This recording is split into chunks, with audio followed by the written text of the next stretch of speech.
So this, the Agiorgitiko, who picked a Greek wine? Muppet. It's Christmas, we're feeling jolly and we're ready for the main event. We've got the roast turkey with all the trimmings, and Grant, you've brought the wine. I've been working hard in the kitchen, so I'm expecting big things. You won't be disappointed. So we've got a small producer champagne, Chateau de Bligny, fantastic. From Bordeaux, Joli, which is a Semillon and Muscadel wine, bit left field, wonderful. Agiorgitiko from Greece, and then a lovely South African Syrah. Sounds great. Before we get started, the most important part of the meal. Good Ready? luck. Yeah. Okay, 1-1, don't mind that. What kind of room doesn't have doors? I don't know what kind of room doesn't have doors. A mushroom.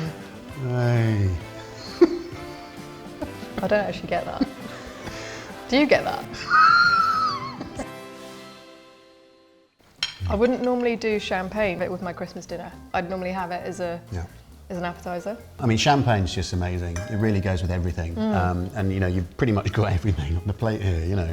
So I've just had a bit of pig and blanket, so pork. And what goes well with pork? Apple.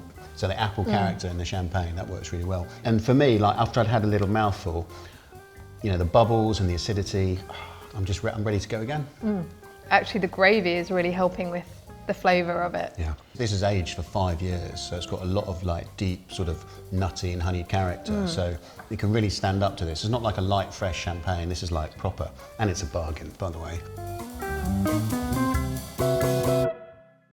So next, Isha, so I was going to choose an oak Chardonnay because it's a real classic, but I know how much you love oak Chardonnay, so I thought, right, well, that's going to be no fun. So let's go a bit more left field. So here, we're in Bordeaux, 2 grape varieties, Semillon and Muscadel. Wow. And it is made from, some grapes are affected by something called noble rot or botrytis.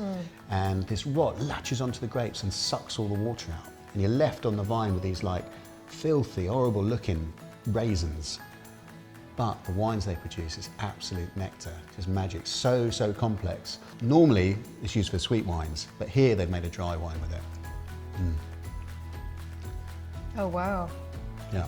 Okay, and you would have this with a Christmas roast? Yeah, absolutely. You know, because there's so much going on there. You've got some really rich flavours. You need something with a little bit of backbone. And this would work, you know, really well. That's lovely. It almost sort of messes with your head a little bit, you know, because you're expecting one thing, you know, and you have another. Yeah. So, yeah, let's try Stop talking to me.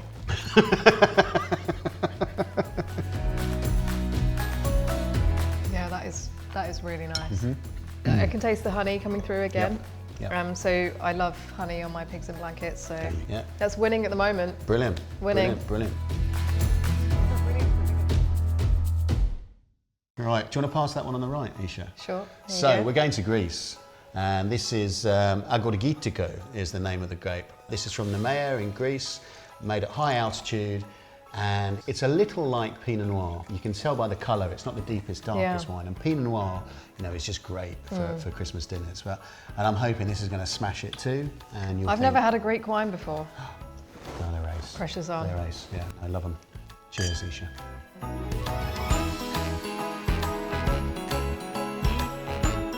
Yeah, it's really light, refreshing. Yeah. And also it's quite sort of perfumed as well, like aromatic. Berries? Yeah, lots of berry character, but raspberry, cranberries.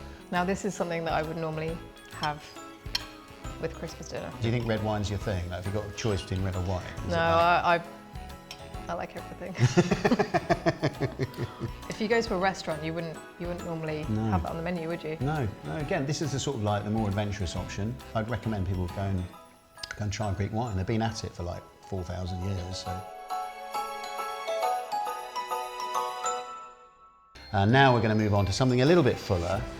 So we've got Syrah from South Africa. So Syrah, Shiraz, same grape variety. Stylistically, Shiraz tends to be a little bit bolder, a little bit bigger, and Syrah a little bit more elegant, a little bit more herbaceous.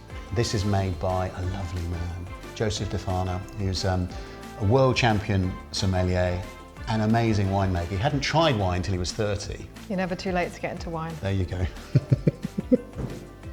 I can smell blackcurrant here. This smells beautiful. Yeah, this one's a little bit more, like you say, blackcurranty, herbaceous, and very different in the mouth. Yeah. It's definitely heavier. Yeah, it's weightier. You get some tannins there. It's probably drier than the last one as well.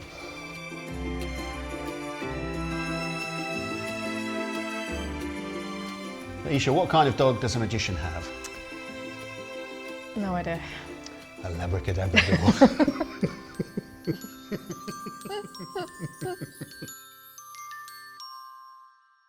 So we've had a bit of nosh, a little bit, lots of chat and lots of wine. All these wines are really different. Which would you go for with your Christmas lunch, Isha? As much as I liked the addition of the champagne, I probably wouldn't have that for Christmas dinner. I would normally be heading towards the Shiraz, Yes. the Mosi, Yeah. but actually I'm fighting it out between the Greek wine and the Joli. The Greek wine was beautiful, but what I've loved about this experience is expanding my mind and having you here to take me through it all and with the different pairings and someone who's an expert show me these different wines. So the winner for me has to be the Joli. It's unexpected but absolutely beautiful, incredible flavour. Honestly, it's one of the best wines I've ever had. Boom! We know the winemakers, they'll be delighted.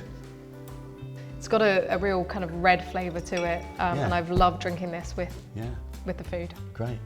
I feel like I've aced it. Ish. Cheers. Yeah. Cheers.